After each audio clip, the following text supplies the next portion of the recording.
Race and class are actually very close to each other. If you look at books about race around Darwin's time, they often talk about the Cockney race, the English country race, the Scottish race.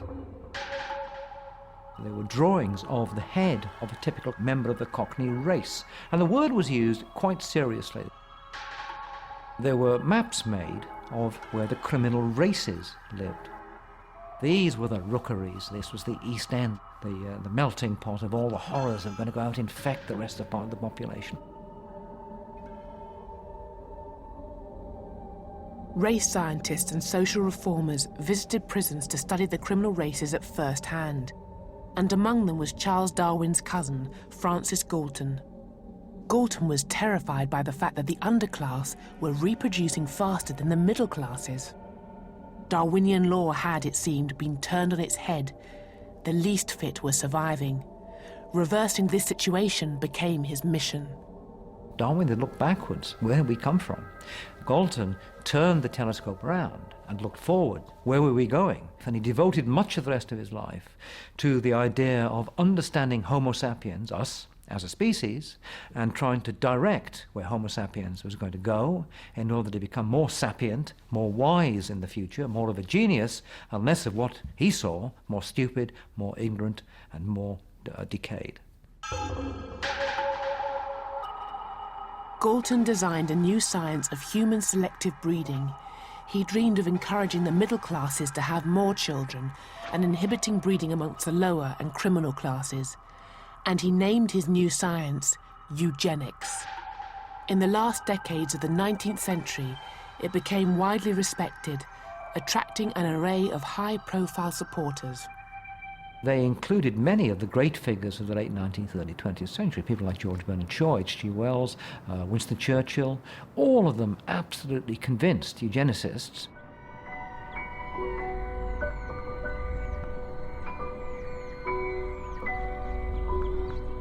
In the first years of the 20th century, all the racial theories developed in the Victorian age, eugenics, social Darwinism, and scientific racism, came together in a forgotten outpost of colonialism.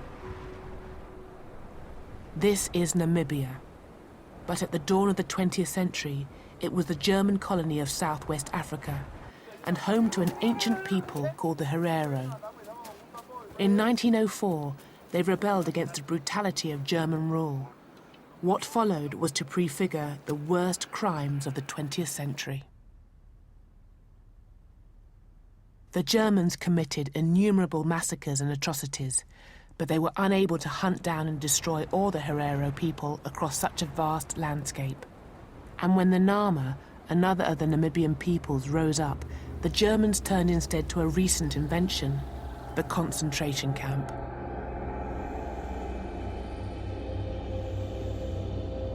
In these camps, the Herero and Nama were imprisoned and enslaved.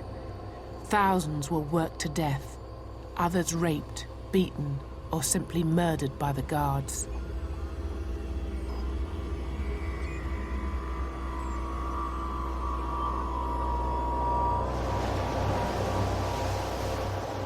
The most infamous and deadly of the camps was at a place called Shark Island. Shark Island was established for the express purpose of killing people. Anybody placed on that island, everybody knew they were going to die. People knew that, the German officers knew that.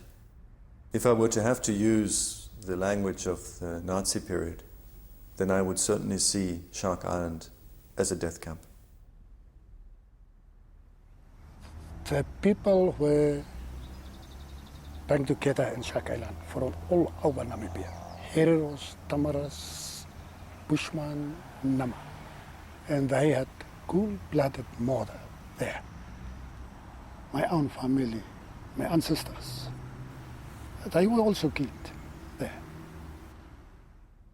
In this desolate place, on the southern edge of Africa, 3,500 people were exterminated with the speed and efficiency that was to become the hallmark of 20th century slaughter.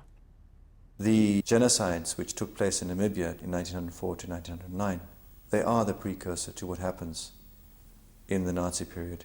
They are the precursor. They have the same symptoms in the sense that you can see the bureaucratization of mass killing. And this, for me, is the central thing. It's not just killing for killing. No. It's a combination between killing and bureaucracy. Today, Shark Island is a campsite for tourists. The Africans who were frozen and starved to death here have been almost erased from memory.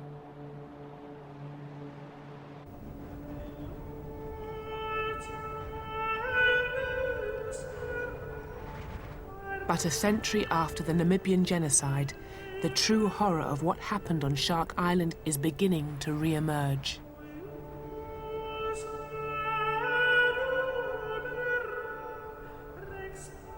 In a recently discovered mass grave, just a few kilometers from the site of Shark Island, lie some of the victims of the 20th century's first genocide.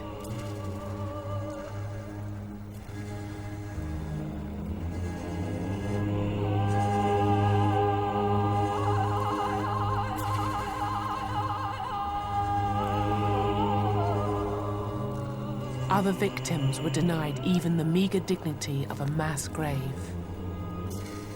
They became the raw material of racial science.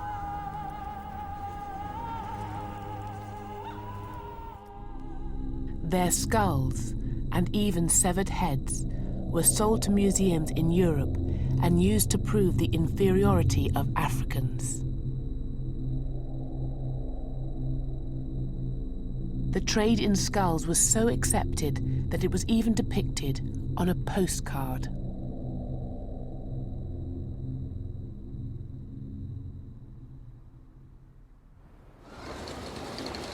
In the aftermath of the genocide, German racial scientists continued to use Namibia as a field laboratory and the African peoples who had survived as their subjects.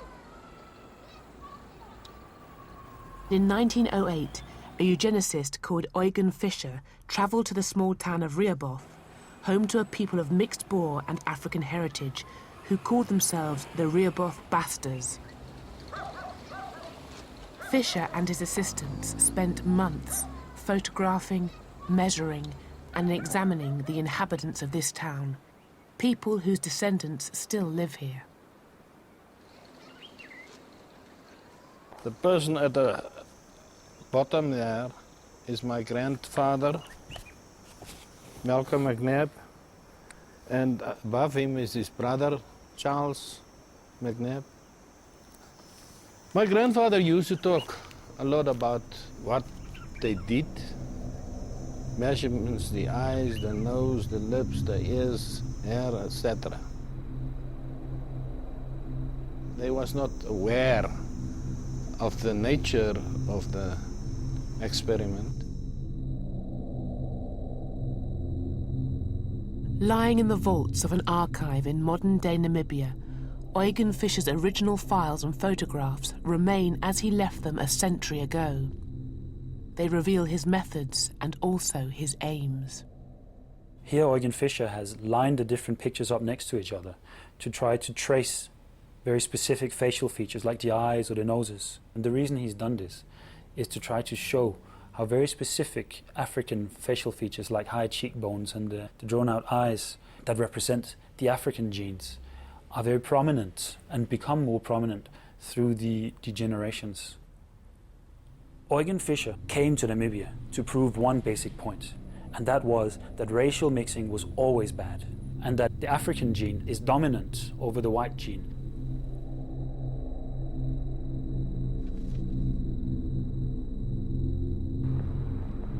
Fischer's work in Rehoboth sealed his reputation as one of Germany's leading racial scientists.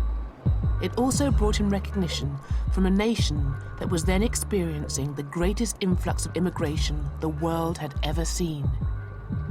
In the first years of the 20th century, the ethnic makeup of America was being transformed as millions of immigrants poured into her great cities.